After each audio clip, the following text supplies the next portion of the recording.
Hare Krishna everyone, welcome back to my channel. So আজকে হচ্ছে November মাসের 1 তারিখ 2025। তো মেনশন এ কারণে করে দিলাম কারণ আমি কতদিনে ব্লগ এডিট করে পোস্ট করবো আমি নিজেও জানি না। তো আজকে আমরা বেরোচ্ছি সবাই মিলে, মানে আমি, ভাই, মা, দিদি সবাই মিলে যাচ্ছি মায়াপুরে। আর এই বছরে মায়াপুরে যাওয়ার এক্সপিরিয়েন্সটা একটু অন্যরকমভাবে হবে, সেটাই তোমাদের সাথে শেয়ার করবো। কেননা প্রত্যেক বছর আমরা নর্মাল হয় লোকাল ট্রেনে যাই আর না হলে গাড়িতে যাই, বাট এই বছরটা টুইস্ট আছে। কি সেই টুইস্ট সেটা একটু একটু করে তোমাদের সাথে টোটাল ব্লগটাই শেয়ার করবো। তোমরা সাথে থাকো, পুরো ভিডিওটা দেখতে থাকো। আর সমস্ত কিছু রেডি আমরা নিয়ে নিয়েছি সমস্ত কিছু। কালকে গোছগাছের পার্টটা আমি কিছু ভিডিও করতে পারিনি, আসলে এত ব্যস্ততার মধ্যে এখন চলছে না, মানে ব্যাক টু ব্যাক প্রচুর কিছু প্ল্যানিং আমাদের চলছে। আর আমার পড়ানোও থাকে, প্লাস আর টাইমও পাই না আমি আলাদা করে আর কিছু ভিডিও বানানোর, যে ওই ট্রাভেলিং পার্টের যে ভিডিওগুলো দেখতেও ভালো লাগে যে কী কী ট্রলিতে নিচ্ছি না নিচ্ছি। বাট ঠিক আছে, চলো নেক্সট আরও অনেক ট্রাভেল ব্লগ আসবে, তখন তোমাদের সাথে সেই পার্টটা শেয়ার করবো। আপাতত যাই, আমরা এবার গিয়ে 2 দিন থাকছি, মানে 1-2 তারিখ থাকছি আর 3 তারিখে আবার ব্যাক করছি। সো যাই হোক, কৃষ্ণের নাম নিয়ে আজকে জার্নিটা স্টার্ট করি। ওলা বুক করে দিয়েছি আমরা সোদপুর স্টেশন থেকে, যেরকম আমরা যাই। বাট টুইস্টটা তোমাদের সাথে একটু পরে শেয়ার করছি। আর তোমরা সবাই জানো যে এই সময় দামোদর মাস চলছে, আর প্রত্যেক বছর আমরা দামোদর মাসে হয় মায়াপুর থাকি, না হলে আগের বছর যেমন পুরীতে ছিলাম তার আগের বছর মায়াপুরে ছিলাম, মানে আবার এই বছর মায়াপুরে। তো দামোদর মাসটা মোটামুটি আমরা মায়াপুর হয় না পুরী এখানেই থাকি, মানে সবই রাধা মাধবের আশীর্বাদ। না হলে তো আমাদের মতো অধমভাবীরা কী করে ওনার স্থানে এই সময়গুলোতে থাকতে পারে, তাই না? তো যাই হোক, এই বছরে গিয়ে বেশ কিছু ইচ্ছাও আছে, সেগুলো একটু একটু করে দেখি যদি ফুলফিল করতে পারি। যদি পসিবল হয় একটু একটু করে তোমাদের সাথেও ভিডিও করে শেয়ার করবো সব কিছু ইন ডিটেলসে। আর কোথায় থাকবো সমস্ত কিছু নিয়েই আসছে টোটাল ভিডিও। আমি জানি না আদৌ এটা একটা পার্টে দেবো না 2টো পার্টে দেবো, যখন যেরকম আমার মনে হবে সেইভাবেই আমি হয়তো ব্লগটা সাজাবো।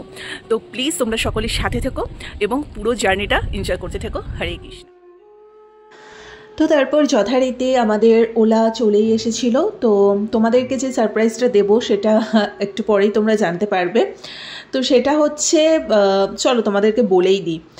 আমরা প্রত্যেক বছর হয় লোকাল ট্রেনে যাই, না হলে আমাদের গাড়ি আছে, তো সেটা করেই যাই।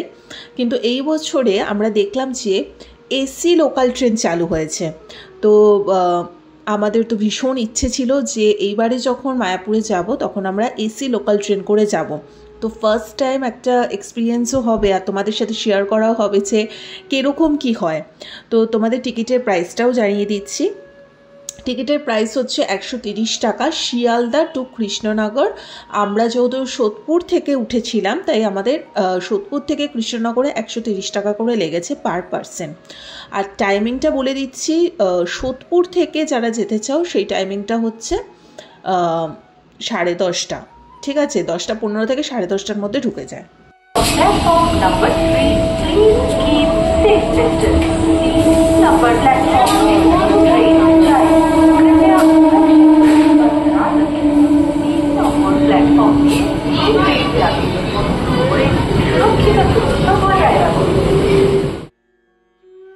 তো যথারীতি ট্রেনে আমরা উঠে পড়েছি। এটা ট্রেন না মেট্রো কেউ দেখে বুঝতে পারবে না, এত সুন্দর ব্যবস্থাপনা এখানে এবং এত সুন্দর সার্ভিস। ট্রেন কিন্তু একদম ডট টাইমেই স্টেশনে ঢুকেছে এবং ডট টাইমেই কিন্তু কৃষ্ণনগরে আমাদেরকে নামিয়েও দিয়েছে। সার্ভিস কিন্তু ভীষণ ভালো এবং নিট অ্যান্ড ক্লিন। ওই যে ঢুকেই মানে বুঝতে পারলাম না যে এটা ট্রেনে উঠেছি নাকি মেট্রোতে উঠেছি, কিছুই বোঝা যাচ্ছে না। ভীষণ সুন্দর এখানে। তো যাই হোক, আমাদের মানে যাতায়াতেরও কোনো সমস্যাই হয়নি। স্পেশালি একটু বয়স্ক যারা থাকে তাদের তো একদম লোকাল ট্রেনে ওইভাবে যাতায়াত করাটাও অসুবিধের, কারণ বসার জায়গা থাকে না লোকাল ট্রেন যেরকম হয়ে থাকে। আর মায়াপুরে তো ওরকমভাবে রিজার্ভেশনের কোনো ট্রেন থাকে না। তো ভীষণ উপকার হয়েছে এই এসি লোকাল ট্রেনটা চালু করে। তো এখানে সমস্ত ইমার্জেন্সি বোর্ড ফোর্ড সবই আছে, কোনো রকম সমস্যা হলে সেখানে তোমরা প্রেস করে দিতে পারো। এছাড়া এখানে কন্টিনিউ আমাদেরকে মানে মাইকে অ্যানাউন্স করা হচ্ছে কোন স্টেশনে আসছে কোন স্টেশনে না, মানে যেরকম নর্মাল আমরা মেট্রো ফেট্রোতে দেখে থাকি একদম সেম টু সেম সেইভাবেই কিন্তু এই এসি লোকাল ট্রেনটাও কিন্তু করা হয়েছে। তো যাই হোক, আমাদের জার্নিটা শুরু হয়ে গেছে অলরেডি, দেখতেই পাচ্ছ।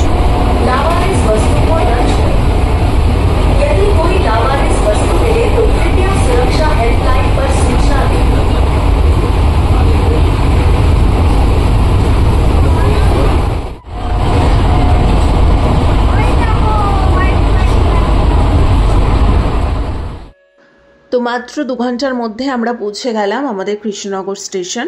তারপর তো এখান থেকে যথারীতি আমরা অটো ধরবো এবং প্রত্যেকবার আমরা যেরকম খেয়া পার করে যাই, এই বছরে আমরা একদমই সেসব করিনি, কারণ মার পার অবস্থাও একদম ঠিক নেই। তো আমরা একদম নতুনভাবে জার্নিটা একটু অন্যরকমভাবে করছি বলে আরও স্পেশালি তোমাদের সাথে শেয়ার করা। তোমাদেরকেও বলে দিচ্ছি, যারা তোমরা একটু সিনিয়র সিটিজেন নিয়ে ট্রাভেল করবে তাদের জন্য ইজিভাবে আমরা যেভাবে করেছি সেভাবে ট্রাভেল করতে পারো।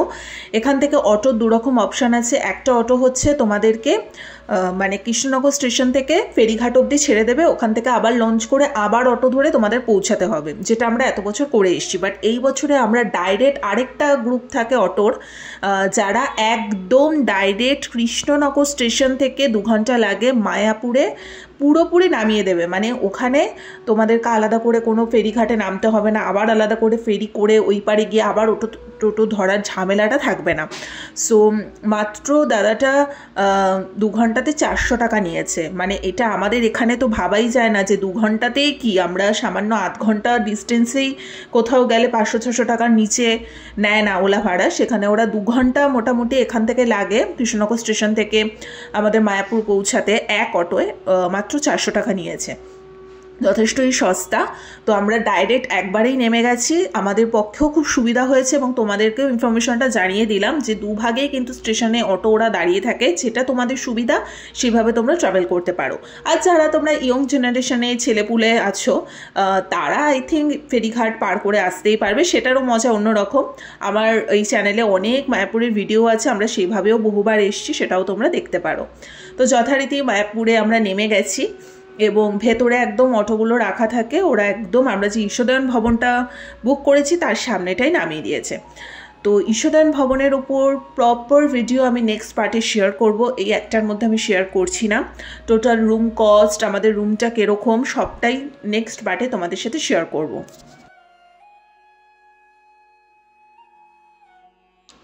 তো আমরা যেতে যেতে একটুখানি আমাদের রুমে গিয়ে একটু ফ্রেশ হয়ে নিলাম, দেন হাত পা মুখ ধুয়ে আমরা নিচের লাঞ্চের কুপনটা কেটে নিয়েছি, 150 টাকা করে নিয়েছে।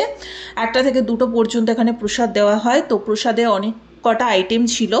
দুপুরের প্রসাদের দামটা হচ্ছে 150 টাকা আর রাতে প্রসাদের দাম হচ্ছে 100 টাকা, কারণ দুপুরে আইটেমটা বেশি থাকে। এখানে হচ্ছে বেগুনি দেওয়া হয়েছে, ডাল দেওয়া হয়েছে, একটা সবজি ছিল, এছাড়া আলুর দম ছিল, এটা একটা ছোলা দিয়ে একটা তরকারি ছিল, চাটনি ছিল, পায়েস ছিল, মিষ্টি ছিল, রুটি ছিল, ভাত ছিল, স্যালাড ছিল, সবই তোমাদেরকে দেখিয়ে দিলাম। ওভারঅল খিদে পেটে তো খুবই ভালো লেগেছে খাওয়া দাওয়া, স্পেশালি রুটির সাথে আলুর দমটা কিন্তু ভীষণই ভালো লেগেছে, তাছাড়া পায়েসটাও কিন্তু খুব ভালো ছিল। তো যাই হোক, আমরা যথারীতি প্রসাদ এখানে পেয়ে নিলাম, ভাগ্যিস টাইমের মধ্যে চলে এসেছি, যার জন্য আমরা কুপনটা পেয়ে গেছি। আর একটু লেট করে আসলে আর আমরা কুপনও পেতাম না, তাহলে হয়তো বাইরে কোথাও থেকে আমাদের খেতে হতো।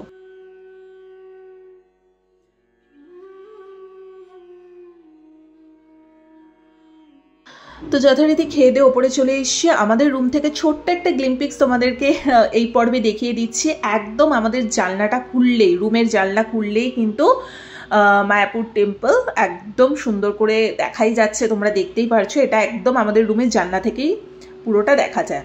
আর আমি তো তোমাদের বললাম নেক্সট পার্টে আমি টোটাল রুমটা পুরোটাই আমি তোমাদের সাথে শেয়ার করব। তো যথারীতি খেয়ে দিয়ে ওপরে উঠে আমি দিদি ভাই তো একদম রেডি হয়ে গেছি। তো মাকে বললাম তুমি এখন একটু রেস্ট করো, আমি দিদি ভাই গিয়ে এখন একটু কেনাকাটা করে আসি, কারণ আমার স্টুডেন্টদের গিফট দিতে হবে, আমার বন্ধু বান্ধব, তারপর দিদির সব রিলেটিভ, তো সব কিছুর জন্য কেনাকাটা করতে হবে। তাই মাকে বললাম তুমি রুমে বসে রেস্ট করো, আমরা ততক্ষণে কেনাকাটা করে আসছি, তারপরে সন্ধ্যেবেলায় এসে তোমাকে নিয়ে যাব ডাইরেক্ট কীর্তন করতে।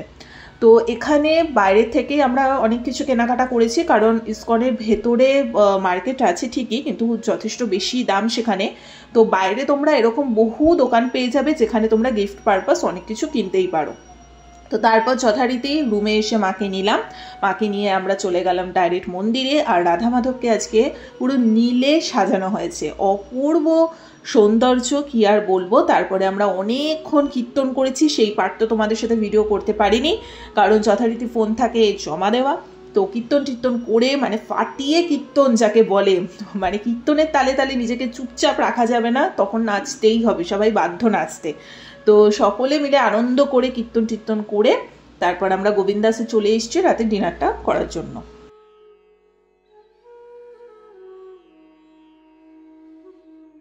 আজকে রাতে আমরা ভেজ ফ্রাইড রাইস নিয়েছি, তার সাথে ছিল পনিরের একটা আইটেম আর ভেজ মাঞ্চুরিয়ান, তার সাথে ছিল সোডা, লেমন সোডা যেটাকে বলে। সো খাবার দাবার নো ডাউট ভালোই ছিল, বাট দামটা একটু বেশিই ছিল গোবিন্দাসে। যাই হোক, তো রাতের মায়াপুরটাও তোমাদের সাথে একটু শেয়ার করে দিচ্ছি। একটু আগে পর্যন্ত এখানে বিশাল মানুষের গিজ গিজ গিজ গিজ ছিল। আশা করি মায়াপুর টিভিতে তোমরা ফেসবুকে যে চ্যানেলটা আছে সেখানে তোমরা রোজই দেখছো যে কি পরিমাণে দামোদর মাসে ভিড়টা হয়েছে। আর এখন পুরো মানে কীর্তনের পর সব একদম ফাঁকা হয়ে গেছে।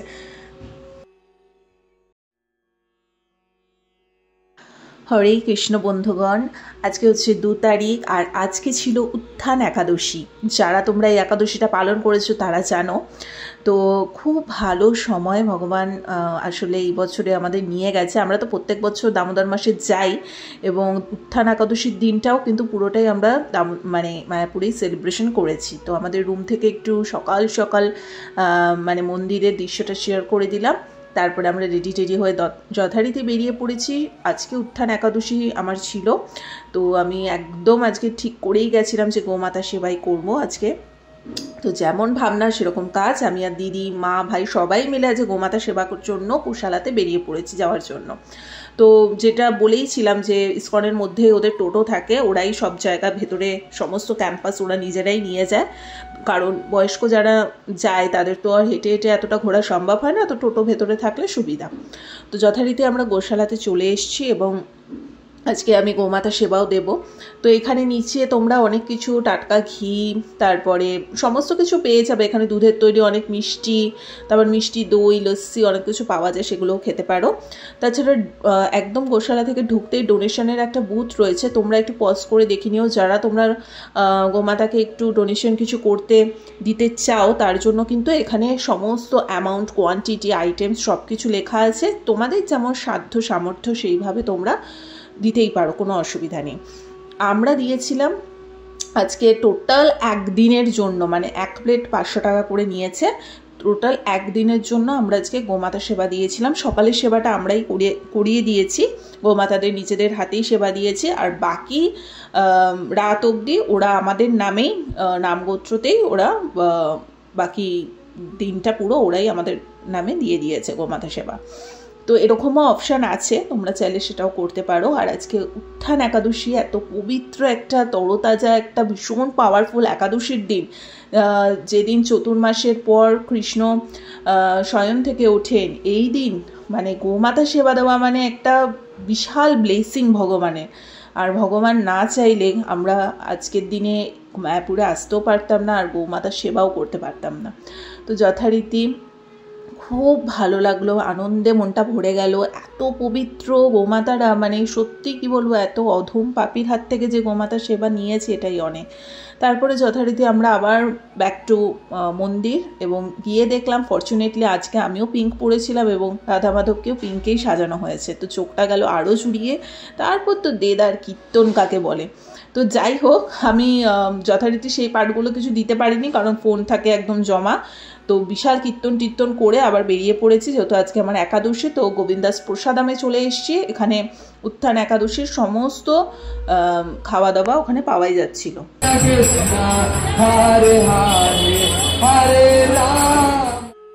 তো এটা বাকুয়েট নাকি সামথিং বলে, তার ধোসা, পনির ধোসা, তার সাথে ছিল বাদামের চাটনি।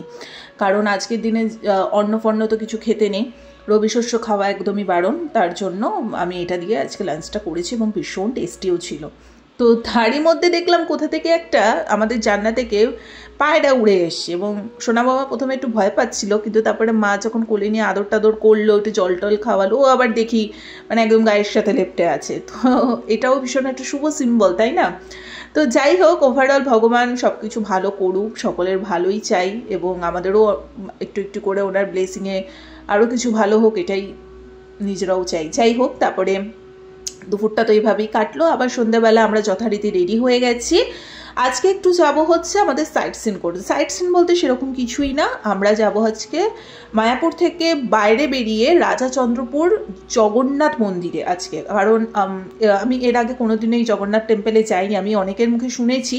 তো আমরা অ্যাকচুয়ালি মায়াপুরে আসলে না ওই রাধা মাধবের মন্দির ছেড়ে আর কোথাও বেরোতে চাই না সত্যি কথা বলতে, আর হয়তো একটু গোশালাটায় যাই।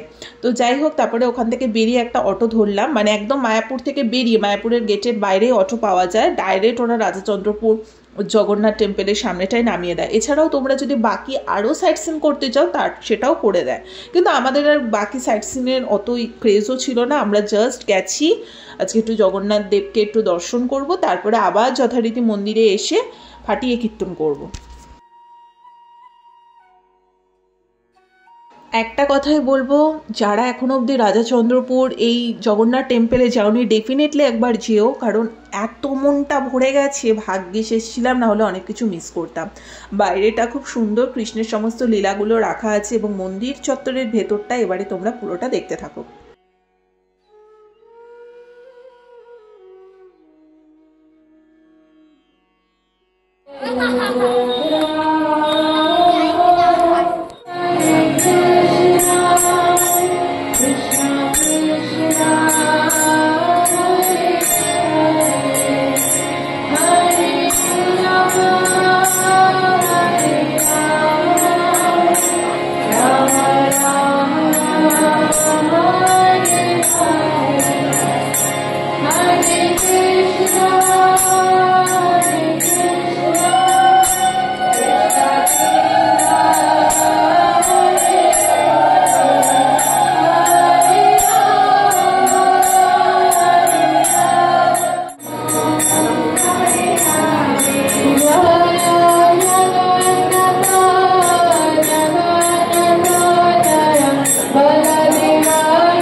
তো আগের দিন তো দেখতেই পেলে যে কত সুন্দর কীর্তন ফীর্তন করেছে। আমিও মায়াপুর টিভি চ্যানেল থেকে যেটুকু পোর্শন পারলাম আমাদের পার্টটা একটুখানি জুম করে তোমাদের সাথে শেয়ার করলাম। তো আজকে হচ্ছে লাস্ট দিন, আজকে আমরা বাড়ি চলে যাব। তার আগে ডেফিনেটলি রুমটা ছেড়ে দিলাম এবং টুকটাক একটু ব্রেকফাস্ট করে আমরা ডাইরেক্ট চলে গেলাম আবার রাধা মাধবের কাছে। ওখানে গিয়ে আমরা 10টার মধ্যে রাধা মাধবের কাছে চলে গেছি। ওখান থেকে বেরোলাম 9টার সময় চলে গেছি। ওখান থেকে বেরিয়েছি 11:30টায়, কারণ তারপর আমাদের এসি লোকাল ট্রেনটাও ধরতে হবে। তো ছেড়ে তো যেতে একদম ইচ্ছে করে না। আর এবারে এসে বেশ 2 দিন থাকলাম, এত ভালো লাগলো না। আর হালকা হালকা শীতের একটা আমেজ পড়ে গেছে, মিষ্টি মিঠে রোদটা কিন্তু খুব ভালো লাগছে। ইচ্ছে আছে আবার শীতকালে আসার। তো মাধব চাইলে আবার আসবো, কোনো অসুবিধা নেই। আর আজকে রাধা মাধবকে এত সুন্দর একটা পোশাকে সজ্জায় সাজানো হয়েছে।